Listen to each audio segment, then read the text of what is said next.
नमस्ते। आज हम भारत के इकोनॉमिक सर्वे 2026 को आसान भाषा में समझने की कोशिश करेंगे। ये वो दस्तावेज है जो देश की आर्थिक सेहत का पूरा लेखा जोखा देता है। तो चलिए इसे समझते हैं। जरा सोचिए, अगर किसी देश को हर साल अपने लोगों के सामने अपनी परफॉर्मेंस का हिसाब किताब रखना पड़े तो वो कैसा होगा। भारत में ऐसा होता है एक सालाना रिपोर्ट कार्ड के जरिए, जिसे कहते हैं इकोनॉमिक्स सर्वे।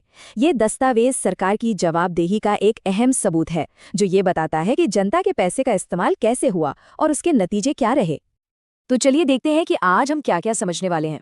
सबसे पहले तो ये जानेंगे कि ये रिपोर्ट कार्ड है क्या, फिर इसकी मुश्किल भाषा को आसान बनाएंगे। इसके बाद देखेंगे कि इस साल भारत को क्या ग्रेड्स मिले हैं, और आखिर में बात करेंगे कि भविष्य में क्या चुनौतियां हैं और कहाँ सुधार की गुंजाइश है। चलिए शुरू करते हैं पहले हिस्से से। नंबर्स में जाने से पहले ये समझ लेते हैं कि ये दस्तावेज आखिर इतना जरूरी क्यों है। तो ये इकोनॉमिक सर्वे है क्या? सीधे शब्दों में कहें तो ये पिछले एक साल में देश की अर्थव्यवस्था का पूरा लेखा जोखा है।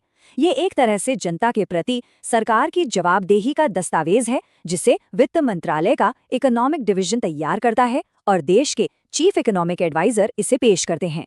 और हाँ, यही सर्वे आने वाले यूनियन बजट के लिए सुझाव और अनुमान भी देता है।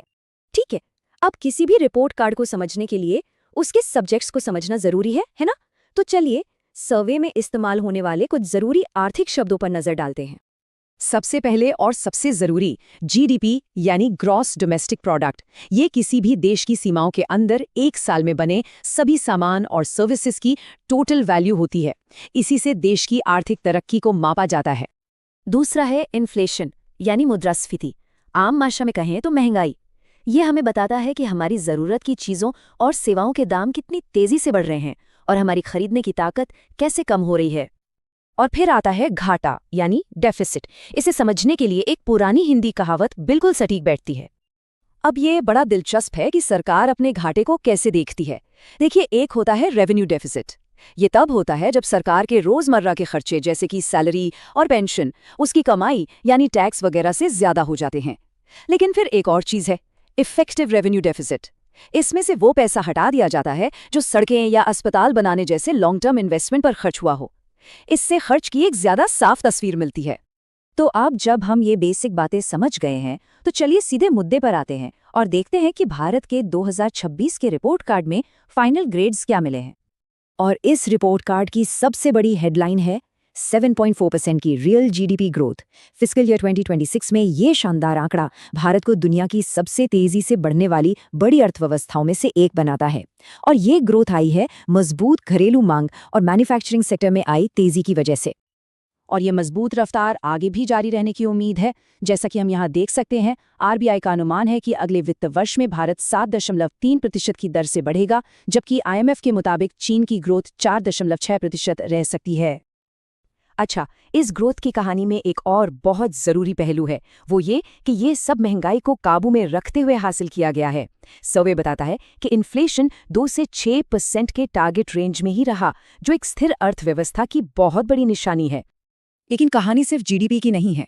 अर्थव्यवस्था की मजबूती कई और पैमानों पर भी दिखती है, जैसे कि रोजगार, जहां 56.2 करोड़ लोग काम कर रहे हैं।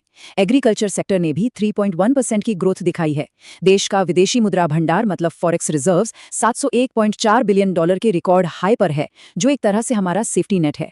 वहीं एक्सपोर्ट्स $825.3 बिलियन तक पहुंच गए और जीएसटी कलेक्शन भी बढ़कर 22.1 लाख करोड़ हो गया, जो साफ बताता है कि देश में आर्थिक गतिविधियां बढ़ रही हैं। ये सारे पॉजिटिव आंकड़े एक मजबूत नींव पर टिके हैं, और वो नींव है इंफ्रास्ट्रक्चर। पिछले कुछ सालों का डेटा देखें तो 2014 से अब तक नेशनल हाईवे नेटवर्क में 60% का विस्तार हुआ है। रेलवे नेटवर्क का काम 2 गुना तेजी से हुआ है और ऑपरेशनल हाई स्पीड कॉरिडोर तो 10 गुना बढ़ गए हैं। यह सब लॉन्ग टर्म ग्रोथ के लिए बहुत जरूरी है। लेकिन जैसा कि हम जानते हैं, कोई भी रिपोर्ट कार्ड सिर्फ अच्छी बातों से पूरा नहीं होता, उसमें सुधार की गुंजाइश भी बताई जाती है। तो अब देखते हैं कि सर्वे में किन चुनौतियों पर उंगली उठाई गई है।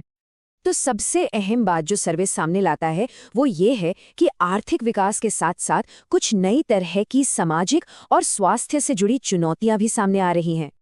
सर्वे में खासतौर पर 3 बड़े मुद्दों पर ध्यान दिलाया गया है। पहला है पब्लिक हेल्थ, जहां बढ़ता मोटापा एक चिंता का विषय है। 24% महिलाएं और 23% पुरुष ओवरवेट हैं। दूसरा है मेंटल हेल्थ, खासकर मोबाइल के ज़्यादा इस्तेमाल से होने वाली डिजिटल लत। और तीसरा फिजिकल प्रूडेंस, यानी राज्य सरकारों द्वारा दी जाने वाली मुफ्त की रेवड़ियों से पड़ने वाला आर्थिक दबाव। ये चार्ट मुफ्त की रेवड़ियों वाली चिंता को और साफ कर देता है।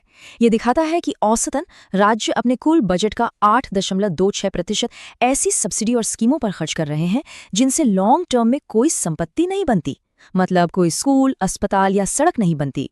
तो कुल मिलाकर देखें तो रिपोर्ट कार्ड तो मजबूत है, लेकिन साथ ही कुछ नई चुनौतियां भी सिर उठा रही हैं। ऐसे में ये एक बड़ा सवाल खड़ा होता है कि अगले साल का फोकस क्या होना चाहिए। तेज आर्थिक विकास और इन उभरती सामाजिक स्वास्थ्य चुनौतियों के बीच संतुलन कैसे साधा जाएगा, शायद यही आने वाले समय की सबसे बड़ी परीक्षा होगी।